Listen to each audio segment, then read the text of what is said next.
¿Cómo están? ¿Qué tal? Les damos la bienvenida a este nuevo capítulo de Versus. Tenemos un tema fuerte, ya hemos visto las dos piezas, hemos analizado las dos piezas de la unidad de investigación de Sin embargo sobre la mansión dorada de María Eugenia Campos, la gobernadora de Chihuahua. Tenemos observaciones, obvio, de lo que está pasando, del ambiente político en el que llega, del momento en el que llega, de ella misma, etcétera. Y sobre eso vamos a darles a ustedes una revisión, pues nuestro punto de vista también, después de tanta información que es hasta penosa. Así que vamos a ir un corte y volvemos.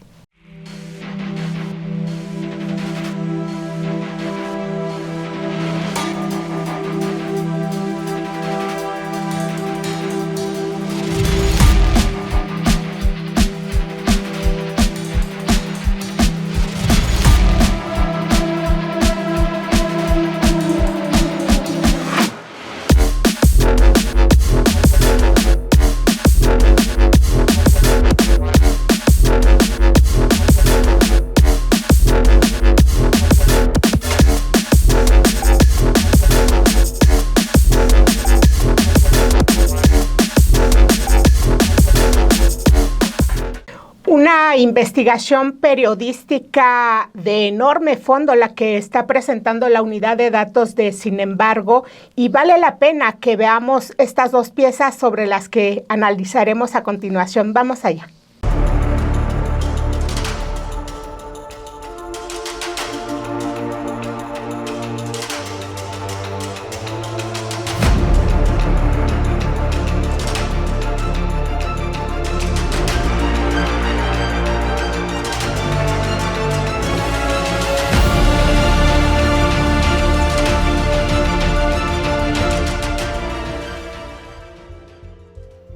Con alberca, árboles nativos, chimenea y una instalación de 400 hojas de oro para el candil del baño de invitados.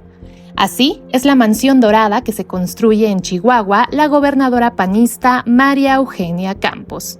Una propiedad de 1,800 metros cuadrados, con un valor catastral de más de 31 millones de pesos, a lo que hay que sumar el gasto millonario de acabados y equipamiento de lujo. Construida al gusto desde hace un par de años en el fraccionamiento residencial Bosques de San Francisco. Tiene muebles de alta gama y un paisajismo residencial con árboles de más de 10 metros, adquiridos en vivero y trasladados con grúas. En la recámara principal tiene ventanales con vista a la laguna del Club de Golf San Francisco y en la esquina del comedor una escultura de casi 2 metros de los personajes de la novela francesa Pablo y Virginia. De acuerdo con vecinos, al menos 12 elementos de la Fiscalía Estatal vigilan la propiedad. Y además, la mandataria de Chihuahua tiene asignada una guardia personal, más otros elementos que cuidan a su hermano y a su madre. El poderoso empresario automotriz fallecido en octubre pasado, Víctor Manuel Cruz Rusek, le dejó como legado la mansión. Y con ella, Maru Campos aumentó su riqueza inmobiliaria. Se consolidó como terrateniente con el apoyo de Cruz Rusek, aumentando sus propiedades y sus ingresos. Pero también lo hizo bajo la sombra del duartismo. La unidad de datos de Sin embargo confirmó en el registro público de la propiedad que para lograr la mansión dorada y adquirir otras propiedades, la gobernadora y el propio Cruz Rusek hicieron tratos inmobiliarios con las empresas de un duartista, José Luis García Mayagoitia. Él fue contralor y secretario de Hacienda durante el gobierno de Duarte. Estuvo en el círculo más cercano del exmandatario priista, encarcelado tras ejecutar el sistema corrupto de la nómina secreta, con la que repartió al menos 1,100 millones de pesos entre empresarios, alcaldes, legisladores, sacerdotes y periodistas, a cambio de favores políticos. La propia Campos fue señalada de participar en la nómina secreta y vinculada a proceso, aunque al iniciar su periodo como gobernadora, ese proceso se diluyó. Según sus declaraciones patrimoniales, ya como gobernadora de Chihuahua, Maru Campos compró a crédito en 2022 una casa en un terreno de 500 metros cuadrados, con un valor de 8 millones de pesos. La compra la hizo a Inmobiliarias Isoguchi, una de las empresas de García Mayagoitia. Y el siguiente año, 2023, hizo una permuta con Mykonos, otra de las empresas del duartista. Obtuvo un terreno también de 500 metros cuadrados en el condominio residencial San Francisco, pero etapa 3. Y a cambio, dio a Mykonos un terreno de 5 millones de pesos que había adquirido en 2010. Es el mismo que luego compraría Rusek, también a Mykonos, para iniciar la construcción de la Mansión Dorada. Ese vaivén de propiedades también se dio con una empresa llamada Administradora Inmobiliaria de Chihuahua, sobre la que la gobernadora reconoció en una declaración patrimonial tener 98% de participación. Dicha empresa compró a Mykonos del exfuncionario duartista otro lote en Residencial Bosques de San Francisco de 5.3 millones de pesos y otras propiedades, 2 de ellas inmuebles de bodegas que suman 4.220 metros cuadrados y tuvieron un costo de compra-venta en 2023 de 37 millones de pesos. Bodegas que incluso han firmado contratos con el gobierno municipal de Chihuahua. Estas operaciones, ligadas a Maru Campos, coincidieron con un crecimiento en la magnitud de los proyectos de Mykonos, de García Mayagoitia. Mykonos obtuvo desde 2023 al menos una decena de permisos del gobierno municipal de Chihuahua, gobernado por el panista Marco Bonilla. Estos contratos fueron para ejecutar proyectos inmobiliarios en zonas residenciales de alto valor. Y así como creció Mykonos, también se dispararon los ingresos de Maru Campos. Entre 2016 y 2022 tuvo un promedio anual de ingresos de 2 millones de pesos, tanto por ingresos de su cargo público como privados. Pero para 2023 y 2024 dijo tener un ingreso anual de 7 millones de pesos. En los 2 años obteniendo ganancias de 5.400.000 pesos por enajenación de bienes, sin aclarar con qué propiedades se dieron esos ingresos. ¿Y qué beneficios económicos obtiene con la empresa de la que dijo tener 98% de participación? La misma que hace tratos inmobiliarios con empresas de un duartista. La unidad de datos de Sin embargo contactó a la gobernadora María Eugenia Campos y al arquitecto Sergio de las Casas para consultar su posición sobre esta información. Hasta el cierre de edición de la investigación no hubo respuesta.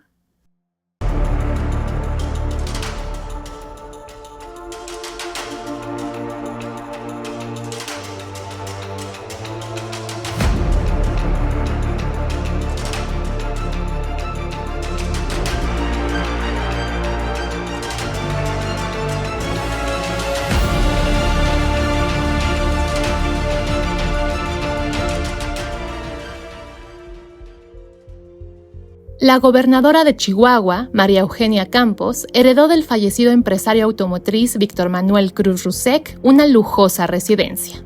Esta mansión dorada está ubicada en el exclusivo fraccionamiento Bosques de San Francisco, al poniente de la capital del estado. La propiedad está resguardada por elementos de la Fiscalía de Chihuahua y la gobernadora tiene asignada una guardia personal.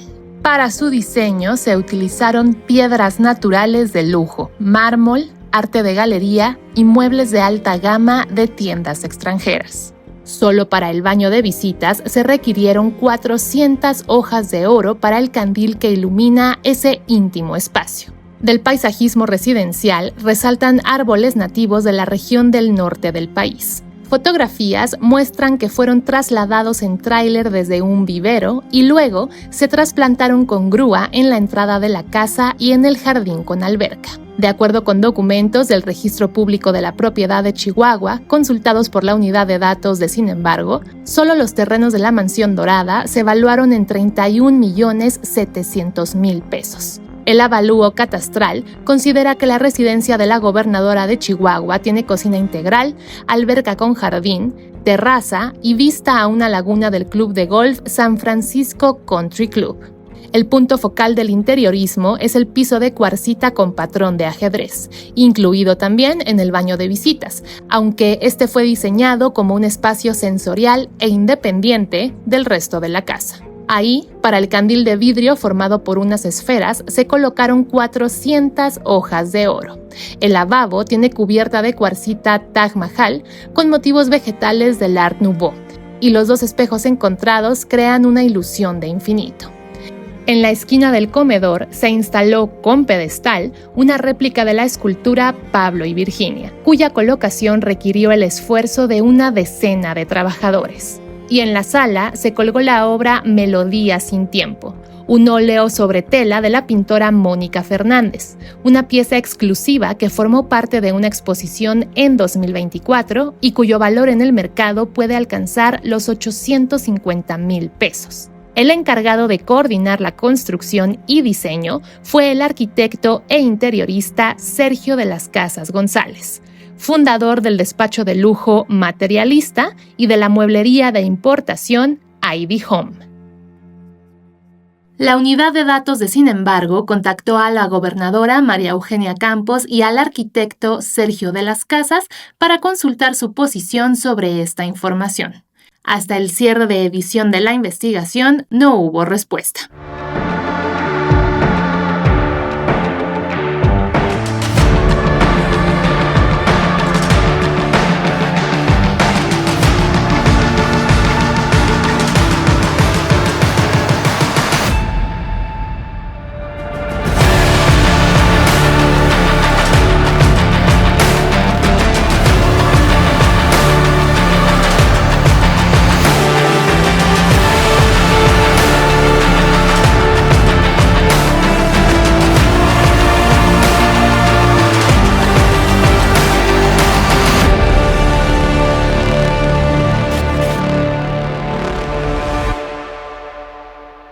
Bueno, surgen muchas dudas, por supuesto, de la gente, de los mismos textos que se van a ir resolviendo en el camino. Son 5 entregas de esta investigación.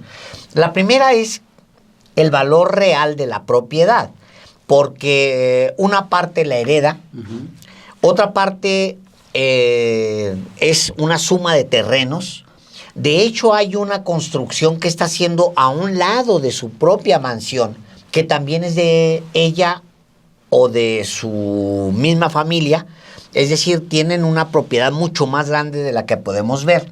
El precio de 31 millones que se menciona en el texto, para dejarlo muy, muy claro, porque no es una mansión de 31 millones. No, solo el terreno. Solamente el terreno y en precio catastral.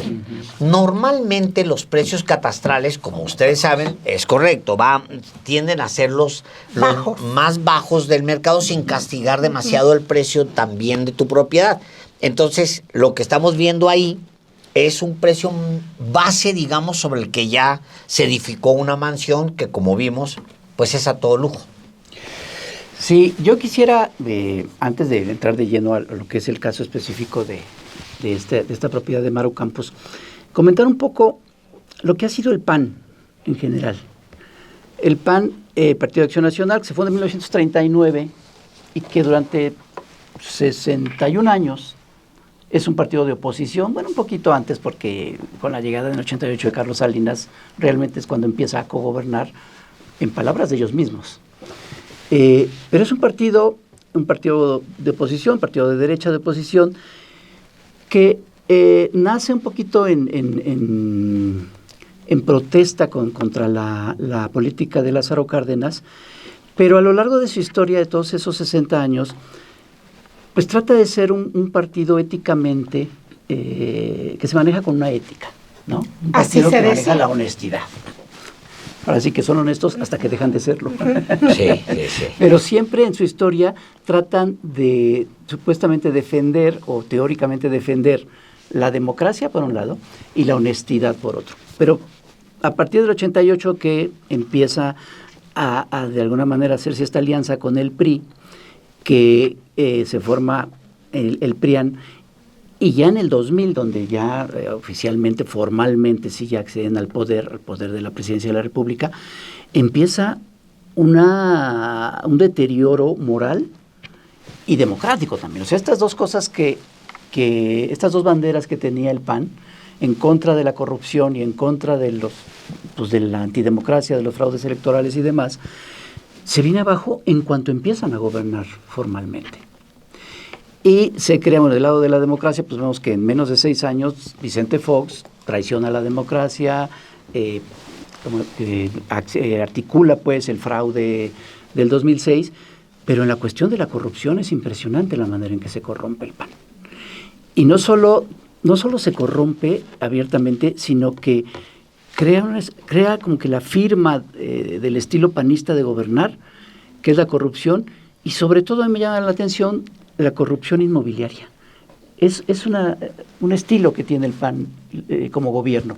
Todos estos, en México, en la Ciudad de México, el cártel inmobiliario, lo vimos también con Xóchitl Gálvez, cuando se lanza como candidata o se anuncia su candidatura, y se empieza a conocer también los enjuagues que hizo para adquirir su propiedad, también de manera muy oscura. Y ahora vemos este caso de Maru Campos, que no solo es esta firma panista, sino que tiene mucho que ver con el PRI. O sea, está totalmente en connivencia con el gobierno de César Duarte. Y entonces se crea esta estructura de empresas que totalmente con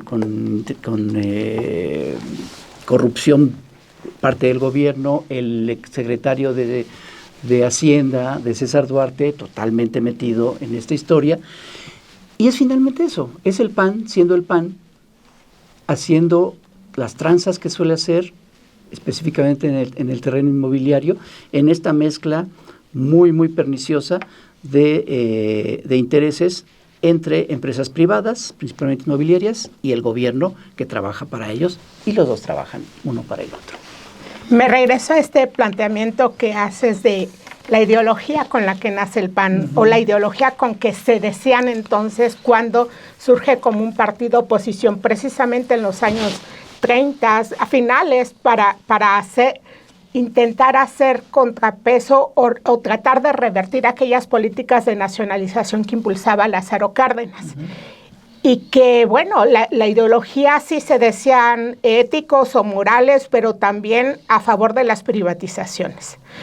Y del negocio personal que al poco tiempo fueron desarrollando muchos de ellos al amparo del Estado, no solo los negocios inmobiliarios, todas las tramas, por ejemplo, cuando llegan al gobierno empieza a evidenciarse esta corrupción. Yo coincido completamente. Una cuestión era la prédica del PAN y otra cuestión es la práctica. Y prédica y práctica han tenido una contraposición totalmente distinta. Cuando llegan al poder, cuando llegan a las gobernaturas, cuando llegan a las alcaldías, empiezan a hacer uso de los recursos públicos en ese mismo modelo que había impuesto el PRI. Yo quiero destacar primero el valor de esta investigación periodística, un trabajo que hacen periodistas con trabajo de reporteo, contrastando documentos. Aquí no hay esas fuentes que ahora están muy de moda en el periodismo de especulación. Aquí hay investigación real, trabajo periodístico real, documentos de registros públicos, donde lo que nos están mostrando es todo un entramado que es obligación de la gobernadora explicar toda esta información porque es una servidora pública. Y lo que se está evidenciando periodísticamente es que los ingresos que ella ha acumulado por el servicio público, pues no se explica el que esté acumulando estas propiedades ni aún con la relación personal que ella tiene con este empresario, que es su marido, que fallece. Pero lo que se está evidenciando acá es todo un entramado de acciones inmobiliarias, negocios inmobiliarios poco claros. No hay transparencia, empresas que tienen un patrimonio donde ella tiene una participación reconocida, pero al mismo tiempo ella es una servidora pública y resulta que con quien está haciendo negocios es con quienes fueron funcionarios del duartismo, un duartismo que ella, como titular del Ejecutivo de una entidad saqueada por el duartismo, tenía la obligación de investigar. Acá nos lleva a este maridaje entre el PRI y el PAN en Chihuahua, entre el duartismo y ahora con la gobernadora que representa al PAN, pero nos lleva también a hablar de ese encubrimiento que le ha dado la propia Maru Campos a un político que dejó saqueada su entidad, que incurrió en delitos de peculado, fraude y un montón de negocios irregulares, de delitos probados. Y resulta que con quien está ella haciendo negocios inmobiliarios es con funcionarios públicos que participaron en ello. Sí, que de hecho participaron de la misma nómina secreta de Duarte. Mira, déjenme les doy un dato que permite leer cosas. Híjole, me habla un amigo un viernes, y me dice, toda la lista de medios que reciben dinero de Maru Campos te traen en friega. ¿Qué fue lo que pasó? Yo no me había dado... ¿A ti te traen en friega? A mí. Yo no me había dado mucho en cuenta, me metí y empecé a revisar. Entonces empecé a preguntarle también a los muchachos que si ya habíamos enviado las preguntas al equipo, porque obviamente una cosa importantísima es darles la oportunidad de que expliquen, ¿no? Uh-huh. La fuente explique. Yo me quejé de Televisa porque me atacó. Esta periodista le puso, con una mentira, le puso a Salinas Pliego. Muy curiosamente, déjenme digo esto porque todo tiene un sentido. La periodista de Televisa está Fátima Monterroso, o Monterrosa creo, se apellida. Ella le pone a Salinas Pliego una mentira en la mano, entonces Salinas Pliego con eso construye una campaña completita, con mucho dinero. Son 150 millones de views, de hits, lo que tuvo la campaña de Salinas Pliego contra nosotros, contra Sin Embargo en general. 150 millones en todas las redes. Bueno, me habla un amigo y me dice, oye, los medios que reciben más lana de Maru Campos traen una friega. Entonces les pregunto acá, lo ligo rápido con la investigación que teníamos ya. Llevamos 2 meses con la investigación y ya estábamos listos para publicarla. Y entonces... canijo, me meto y veo que ahora soy yo parte del cártel inmobiliario, ¿no? Porque una serie de periodistas les dan una línea de un discurso para hablar de un cártel inmobiliario del que supuestamente yo soy parte. Entonces me meto y empiezo, digo, ¿qué es esto? O sea, ¿de dónde? ¿Cómo salió este asunto? Bueno, déjenme salgo de ese asunto. Les habría encantado tanto a Televisa como a TV Azteca y a Maru Campos, haberme vinculado a mí con un cártel inmobiliario y haberme hecho pedazos. Obviamente mancharon y lo hicieron hasta donde pudieron, y luego ya, pues ahorita ya se les olvidó que yo soy un traficante de bienes inmuebles. Todo esto para decir que sí hay una articulación tremenda de los medios de comunicación, con una derecha que está cada vez más hábil, tiene muchas habilidades. Fíjense, Chihuahua es una entidad que se derechizó en los últimos, no sé, 50 años, con un trabajo tremendo de don Luis H. Álvarez, con un trabajo profundo de las élites chihuahuenses, que respaldan a Duarte, que respaldan a Maru Campos, de los apellidos más podridos, más viejos, antaños, de hacendados, los Krill, los Terrazas, todos esos apellidos que vienen de la revolución. O sea, son nombres que se salvaron de la revolución. Los Terrazas, imagínense ustedes, o sea, la revolución se levantó contra un Terrazas, contra Luis Terrazas. Pascual Orozco regresa, él se levanta 2 días antes del día 20, porque él ya no aguantó, estaba enojado con Terrazas, con don Luis, y se la va entonces, lo que quiero decir es que en los últimos 50 años, el Chihuahua ha sido manipulado y llevado hacia la derecha, siendo la cuna de un levantamiento como el de Madera, y siendo Chihuahua un ejemplo tan profundo de desigualdad. Tú tienes en Chihuahua poblaciones que puedes encontrar, sin exagerar, en África. Es decir, los rarámuris, ¿cómo creen ustedes que viven? Sí, viven en esas cosas maravillosas, entre los pinos, y claro, pero el pino no se come. O sea, esa gente vive realmente con hambre, casi toda su vida vive con hambre. Al mismo tiempo tienes estos capitales que son los que gobiernan Chihuahua. Y eso es un ejemplo mucho del panismo. Eso es lo que ellos son. El panismo es eso. El panismo es, primero, una gran hipocresía. Segundo, es amafiarse con las élites rápidamente y tratar de mantener el gobierno siempre, no importa el partido, tratar de mantener siempre los gobiernos. Eso es lo que pasa en Guanajuato. O sea, Guanajuato está sin transición. Eso es lo que pasa con Chihuahua. O sea, PRI, PAN, da lo mismo, son las élites las que gobiernan ahí. Y eso explica un poco cómo a lo mejor alguien puede decir perfectamente, está bonita su mansión, qué bueno, se la merece. Porque eso es Chihuahua. De verdad, eso es Chihuahua. O sea, un buen porcentaje de la población de a pie va a pensar eso, ¿tú crees? Es que yo quiero saber qué medios de comunicación van a tomar. A eso iba yo. Exactamente. Por Pero ahí. esperas que los medios de Chihuahua que estuvieron en lo las van a nóminas tomar. de Duarte. Claro. Es No que- lo van a tomar, mira. Es lo que yo iba a comentar, que va a ser muy interesante ver a partir de que sale este reportaje, cómo lo retoman los demás medios de comunicación. Pero antes de eso, nada más quería hacer un apéndice de lo del PAN en su historia, porque hace un momento mencionábamos que no es sino en el 2000 donde formalmente llega al poder, en donde ya se ve todo su deterioro, su descomposición, sobre todo en cuestión de corrupción. Pero hay un personaje anterior, que es Diego Fernández de Ceballos, Sí, claro. ¿no? Que precisamente son estas las prácticas que él hace, ¿no?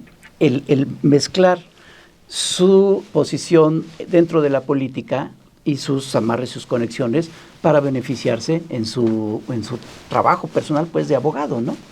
Es famoso este caso Claro. no me acuerdo si es de Jumex o del Valle, y esa confusión se la debo a López Obrador, porque siempre que lo mencionaba también decía, no me acuerdo cuál de los dos es, pero en donde él se benefició de una demanda, siendo juez y parte de alguna manera. Y así lo ha sido. Yo me acuerdo que en ese entonces, en los años, en los 90s, cuando hacíamos caricaturas sobre estos personajes, yo siempre pensaba que Diego Fernández de Ceballos era como que el ejemplo más acabado de la corrupción de la política, era como el personaje más que simbolizaba esa corrupción. Digo, ahora ya son tantos que ya no importa, pero en ese momento sí era un personaje especial en ese sentido. Pero bueno, decía, va a ser muy interesante cómo van a retomar los demás medios este reportaje. Y lo vamos a poder comparar con reportajes similares. Cuando se presenta el de la Casa Blanca de Peña Nieto, que además me llama la atención que el origen es más o menos similar, estos personajes no pueden evitar el presumir sus riquezas, el presumir sus cosas, no esas hasta el presumir su mal gusto, ¿no? Y entonces la Casa Blanca, pues también, si no mal recuerdo, el Portada de arquitecto revista. también enseñó a una revista su creación, su monstruo. Sí. Que comentábamos antes de empezar como cuando veíamos las fotos del interior de la Casa Blanca de Peña Nieto, lo que más nos sorprendía es que no había un solo libro en toda la casa. Ni un libro. Y en este caso es muy parecido, ¿no? Por lo que entiendo, es el arquitecto el que empieza a presumir todas estas cosas, ¿no? Ojalá un día me inviten a esa casa, yo quiero entrar al baño de invitados.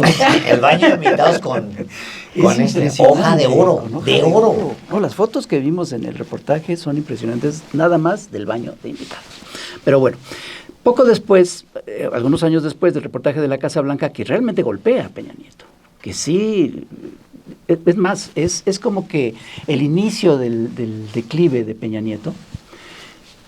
Poco después, ya en el sexenio de López Obrador, se trata de volver a hacer un fenómeno parecido, o una investigación parecida, con la llamada Casa Gris del hijo de López Obrador, José Ramón López Beltrán. Pero es un fraude, porque tratan de mezclarlo Es rentada, muy a fuerzas, es claro. rentada, el tipo vive ahí unos meses, absolutamente Pues nada. la esposa tiene el dinero para rentar eso o comprarlo de hecho, pero no está rentado. O sea, ¿cuál fue ahí el pago? Supuestamente fue un pago por... Eran ¿Cuál es el autópsias, pago? sí. ¿Rentarte una casa? Pues no, mejor no me pagues nada.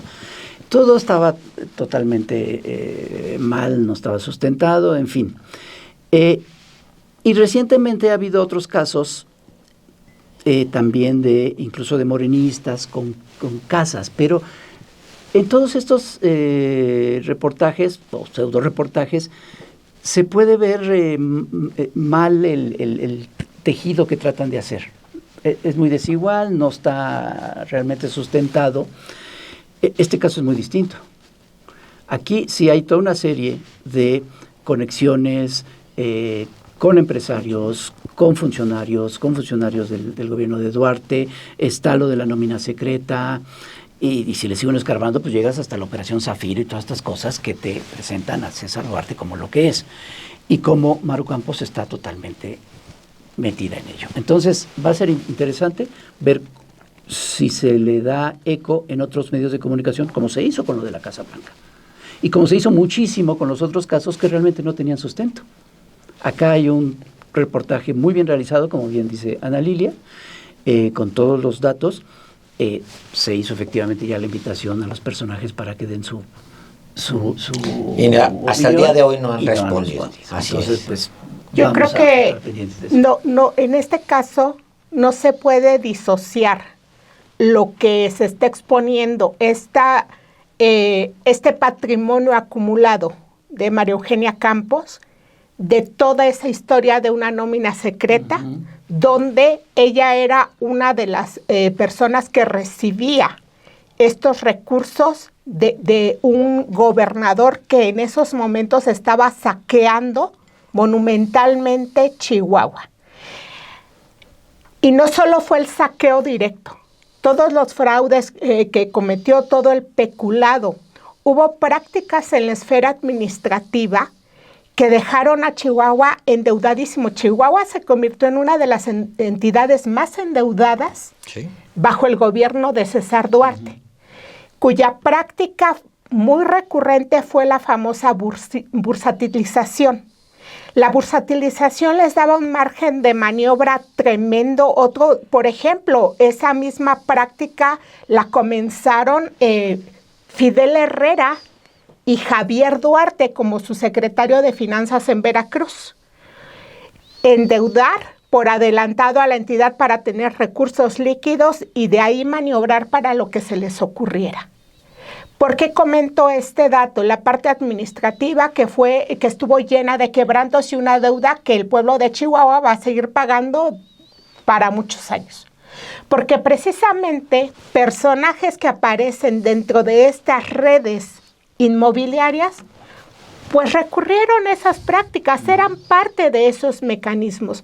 Entonces, más allá de que se piense así, la casa que la gobernadora podrá salir a decir, bueno, una parte de la herencia de mi marido, lo que sea, claro, sí se tendría que hacer una investigación sobre esas redes, cómo es este movimiento de exfuncionarios duartistas participando en estas tramas inmobiliarias, que vas leyendo la pieza periodística y dices, bueno, esto que lo vende acá y luego lo pasan por acá y luego lo regresan y luego el marido compra algo que ya dijo que ya había vendido al otro. Ahí huele a corrupción todo. Entonces, sí amerita el caso mismo.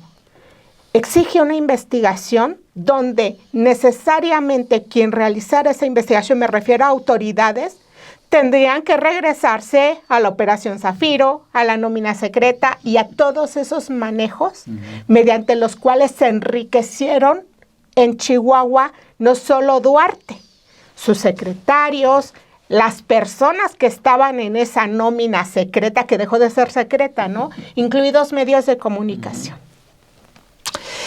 Sí, hay que recordarle a la gente que es Operación Zafiro porque permite también dimensionar un poco el caso de ella, en particular de ella, y de otro personaje que se acaba de asomar.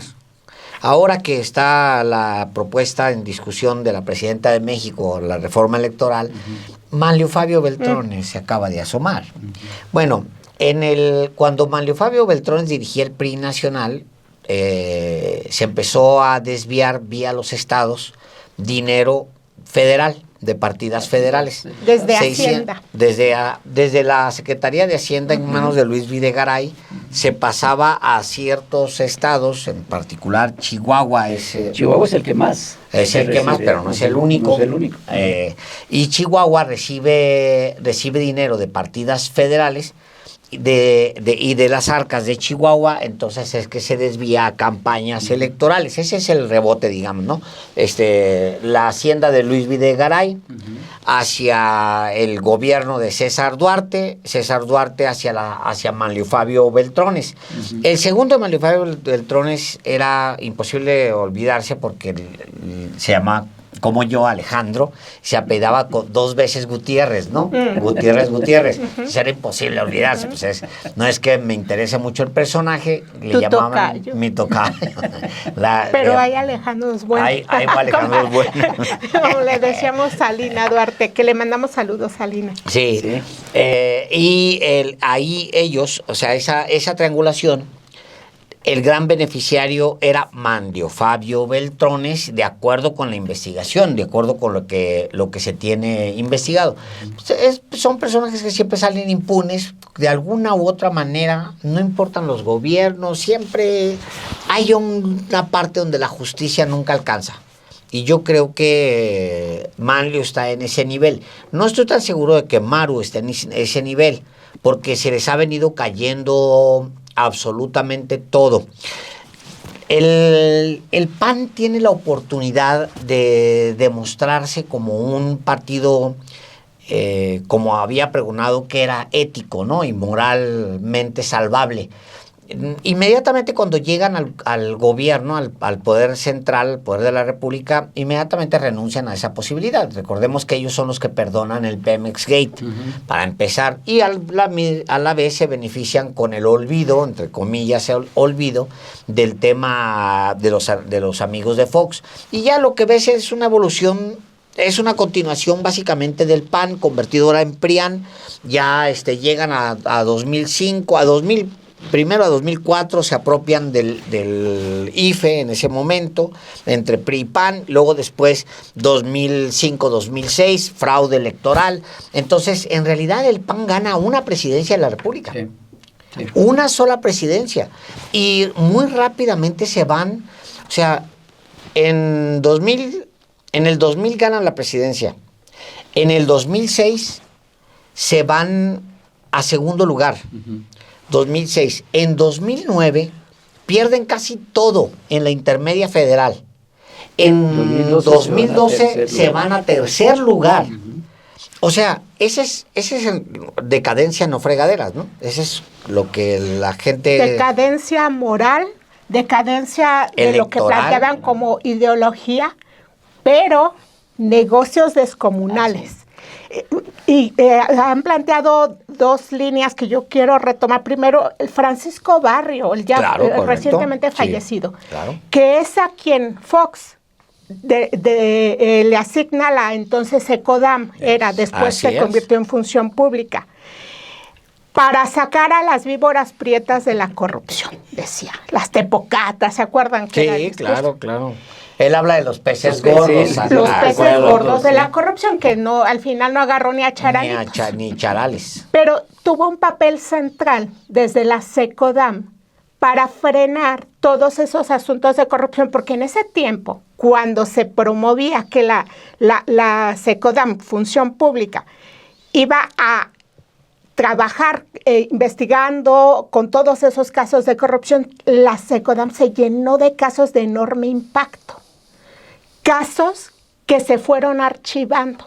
¿Quién los empezó a archivar? Francisco Barrio.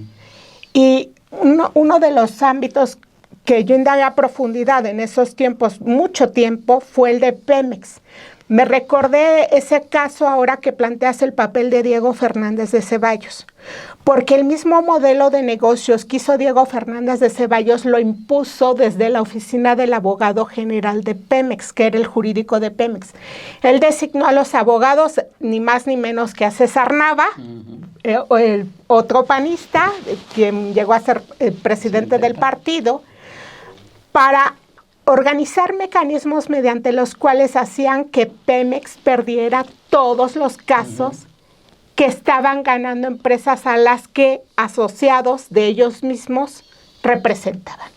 Entonces son mecanismos que fueron estableciendo de manera muy pronta. Yo le llamé los camisas azules manos negras, porque además recuerdan que ya después llega Calderón promoviéndose con presidente que iba a tener manos limpias. Manos limpias, ¿no? Pero para mí, Alejandro, planteo todo esto porque para mí, pues a estas alturas, que el PAN diga que van a recuperar esos valores cuando tienes como presidente del partido al líder del cártel inmobiliario de la pues Ciudad de México. Pues hace mucho que dejaron pasar esa oportunidad. Oye, pero hay otro caso que tú de recordar muy bien, hablando de la corrupción del PAN y de la impunidad, que es los hijos de Marta Sagún. Total, oceanografía. Y Fox lo que hizo, bueno, aparte de todas las cosas que hizo en su sexenio y que efectivamente terminan en un fraude electoral y, como bien dice Alejandro, donde el PAN no gana, no refrenda la presidencia, sino que se la roba. Pero una de esas cosas pues fue todos los negocios en el que estuvieron involucrados los hijos de Marta Sagún. En Pemex. El IPAP, con las casas que les dieron a precio de remate. Con el aeropuerto también internacional de la Ciudad de México. Y ahí ves tú cómo desde la primera presidencia del PAN, pues es la corrupción a todo lo que da.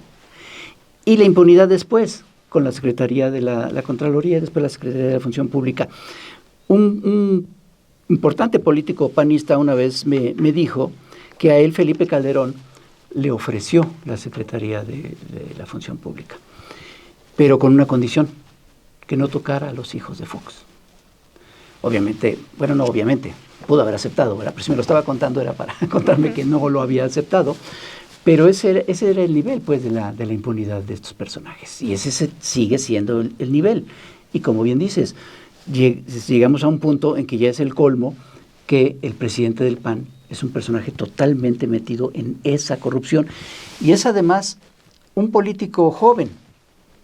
Durante ya los últimos años hemos estado diciendo cómo es necesario ya el relevo generacional de personajes ya muy desprestigiados, muy embarrados pues de mucha corrupción, pero si volteas y te das cuenta que personajes jóvenes, políticos jóvenes, están llegando a ocupar esos puestos, pero desde este momento ya están inmersos en esa corrupción, pues no se ve ningún futuro muy promisorio, ¿no? Sí, repetir esas malas prácticas. Yo creo que si la gente quiere medir al PAN, yo creo que esa es una muy buena manera de medirlo, porque donde los pongas van a irse sobre la lana. Donde los pongas se van a sentar. Me quedé pensando en un personaje que tú conoces muy bien, que tú describes no recuerdo en cuál de tus libros, pero César Nava. César Nava se convierte de repente en el abogado de Pemex, y entonces México empieza a perder todos sus juicios imagínense ustedes, o sea, qué nivel de inmoralidad. Empieza a perder todos los juicios, siendo él el representante legal de la petrolera, empieza a perder todos sus juicios en el exterior. Y de repente, al mismo tiempo, él empieza a convertirse en un hombre de dineros. O sea, Nava no tiene solamente el agraviante de que era un panista más, no, había dirigido el PAN. Fíjate, con Felipe Calderón hay Nava, con los presidentes del PAN eran Nava, y después Germán Martínez, que es el único presidente del PAN que renuncia en toda la historia de ese partido por una derrota electoral. O sea, uno y otro son dos maneras, pues, además, siempre metidos en los temas de los juzgados, el poder judicial, abogados, siempre la parte legal para andarse cuidando y para también estar, pues bueno, son gestores del mal. ¿Qué es Diego Fernández de Ceballos sino un gran gestor del mal? Entonces era el personaje sentado sin ningún empacho con Carlos Romero de Champs, o sea, ese es el tipo de personaje, esos son los panistas. Lo de Maru Campos yo creo que va a terminar muy bien. Muy bien, ¿para quién? Exacto, para todos los mexicanos. ¿Sí? Por fortuna yo digo que sí, porque está muy descuidado. Ella tiene su fortuna se ha abultado de manera espectacular en muy poco tiempo. Ella tiene muchas propiedades, su familia se llenó de propiedades. Es el mismo modelo, ella sigue casi el mismo modelo de César Duarte. Uh-huh. Es casi el mismo modelo. César Duarte empieza siendo un vendedor de autos en Ciudad Juárez y termina siendo un potentado con ranchos por todas partes, con animales de los mejores, de los más caros del planeta, están en sus ranchos, etcétera. Y yo creo que Maru hace lo mismo, pero mucho más urbana. Ella es mucho más urbana que el otro al final era, creo que es parralense, o de allá un poco más hacia la sierra, ¿no? Pero ella, pues es una panista urbana, y tiene ya, digamos, un buen de propiedades acumuladas. Tiene el paro de haberse casado con Cruz Rusek, que es de una de las familias viejas, los Rusek, viejas de Chihuahua, de mucho dinero y siempre metidos en la grilla. Su tío, que el tío de Rusek, creo que todavía vive, fue secretario general de gobierno en Chihuahua, etcétera. El alcalde actual es también Rusek. Ah, bueno, ahí está. No conocía el dato, fíjate. Pero sí, son las familias. Familias que vienen, insisto, ellos son los que revirtieron los efectos de la revolución. O sea, dense cuenta ustedes que Santiago Krill Miranda, viene de ese estirpe, de los Krill, en Chihuahua. Madero. Krill, Terrazas. Madero. Bueno, Gustavo Madero, o sea, para ahí ellos son más hacia de Coahuila, pero esas familias de las que estamos hablando, incluidos son los que revierten los logros de la revolución. Porque al final son las familias que han gobernado Chihuahua los últimos 70, 80 años, son ellos. Acá el asunto, creo también, puedo tener un marido acaudalado. Uh-huh. La serie de movimientos inmobiliarios para ese patrimonio que ha reconocido formalmente ella y que te llevan a esos negocios. Sí. Con exfuncionarios del duartismo, solo ese dato amerita una investigación. Claro. Porque es un gobierno cuya cabeza, el propio Duarte, está bajo un proceso que tiene la Fiscalía General de la República abierto, que se ha prometido llegar hasta el fondo de eso. Y el fondo de eso tendría que llevar a todas las redes con las que se vinculó Duarte y los funcionarios de Duarte. Hay que recordar también que en esa trama que hemos descrito de cómo se vincula con la Operación Zafiro, que era esta dispersión de recursos federales desde la Secretaría de Hacienda, pues tenemos un exfuncionario de Hacienda que operaba esas transferencias, que fue asesinado, recordarán ustedes. Okay. Tenemos también esa dispersión de recursos que lleva a, siempre que encuentras una trama donde hay asignación de recursos, se va dispersando entre los mismos bolsillos de quien los... Bueno, es que Cruz Rusek recibe contratos tanto del gobierno de Maru como del gobierno municipal de Chihuahua. ¿Y eso es conflicto de intereses? No, claro. No, pero sin ningún problema recibe contratos multimillonarios de ese gobierno, de quien será después su esposa. Exacto. Y durante... Jorge Cruz Rusek fue el anterior alcalde de Chihuahua. Exacto, sí. El actual es Marco Bonilla. Es correcto. Que fue antes de Cruz Rusek, fue también alcalde. O sea, es alcalde Bonilla, después Cruz Rusek y ahora es Bonilla. Sí, pues sí. Que yo creo que su hermano es Cruz Rusek. Sí. Entonces sí es... Sí. Se está exponiendo periodísticamente todo un entramado de negocios que tienen un nivel de vinculación con exfuncionarios, con funcionarios que están al frente del gobierno en la actualidad también, y contratos donde hay dinero público. Y eso amerita una investigación.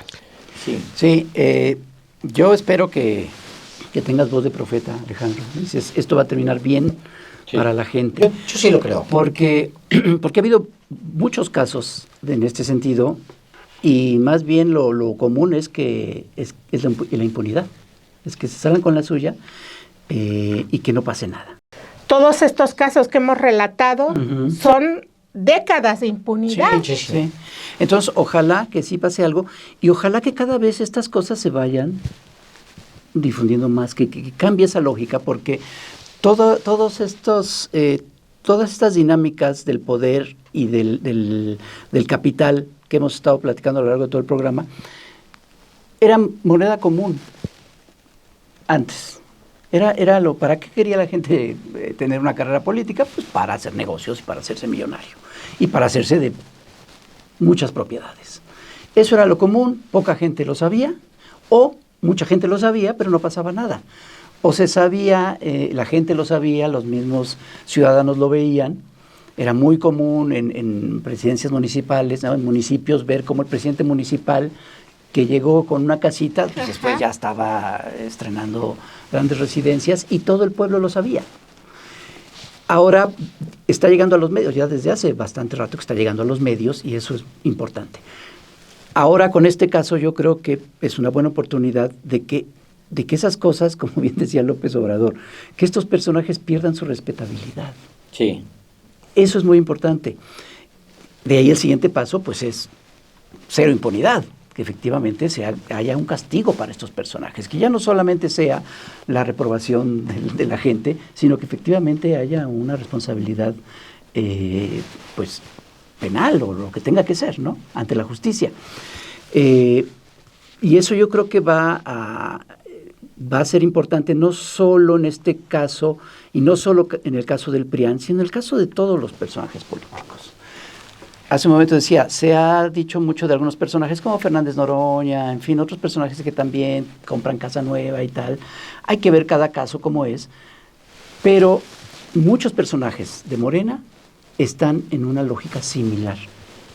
No digo igual, pero sí similar a esta manera de hacer política del viejo régimen, cuando ellos, en teoría, están representando un cambio, una transformación.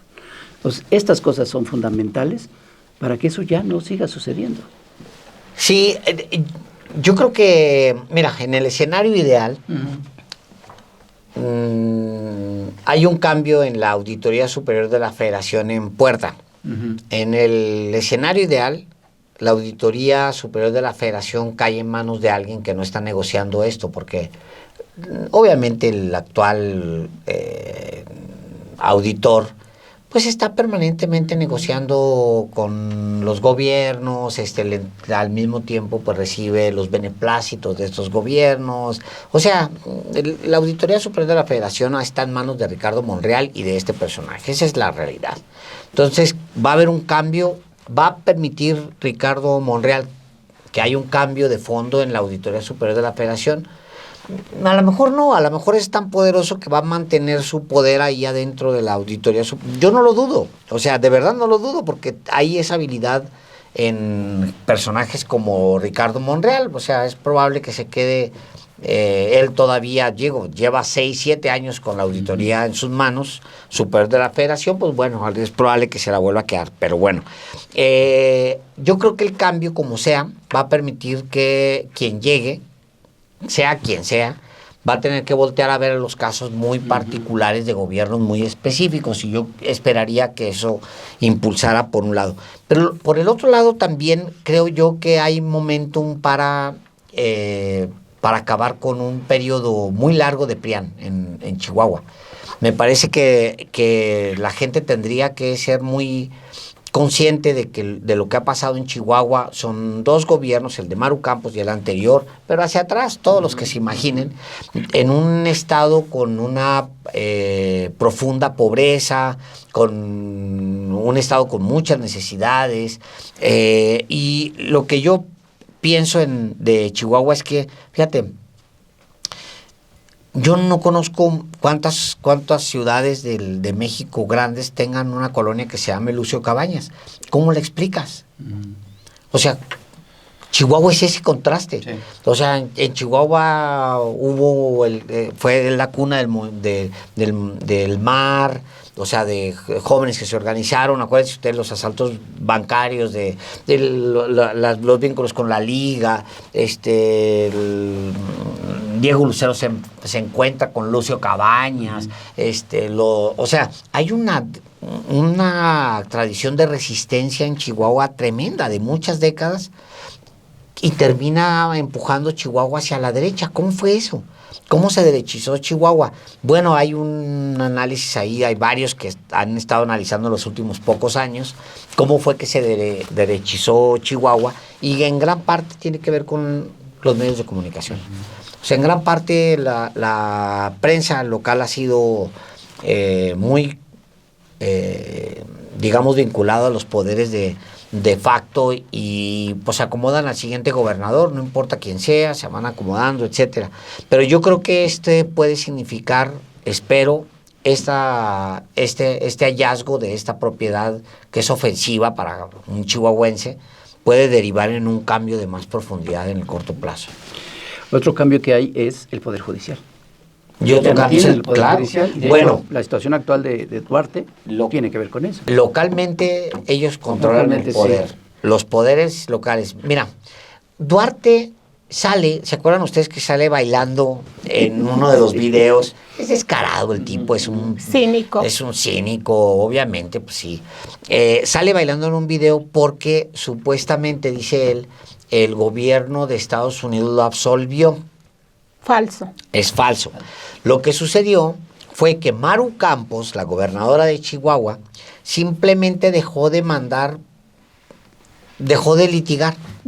Eso es lo que hacía César Nava. Así es. Dejaban perder los casos. Simplemente dejó de litigar. De repente la audiencia, bueno, ¿dónde está el representante de Chihuahua? Esta denuncia contra el señor Duarte. No hay. Le vamos a dar 5 minutos porque igual viene retrasado. 2 minutos, 1 minuto, nunca llega. Y así perdió todos los casos. Recuerden ustedes, y le digo en particular al pueblo de Chihuahua, que entre Texas y Nuevo México hay 50 propiedades que son de ustedes, del pueblo de Chihuahua. Las que Maru Campos dejó de litigar, son 50 las que le identifican malavidas por Duarte. A Duarte. Imagínense ustedes. ¿Cuánto hay ahí? Pues hay millones de dólares. Millones de dólares que le pertenecen a Chihuahua. Hace rato decías, ¿por qué se fue a la derecha a Chihuahua? Es la lana, es el dinero. ¿Y por qué los medios no hablan de esos casos? Es la lana. Pues los cacicazgos también se ejercen mediante los medios de comunicación. Yo acabaría nada más recordando, parafraseando a un filósofo veracruzano, que es Fidel Herrera, que alguna vez dijo que estaba en la plenitud. Z1.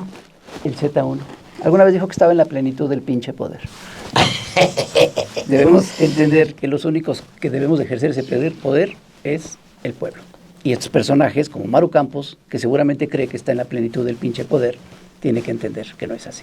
Sí, caray. Pues sin embargo podrán ver la investigación completa. Son 5 entregas de esta enorme investigación y yo creo que debemos seguirla analizando. Gracias por hoy. Gracias a todos. Bye.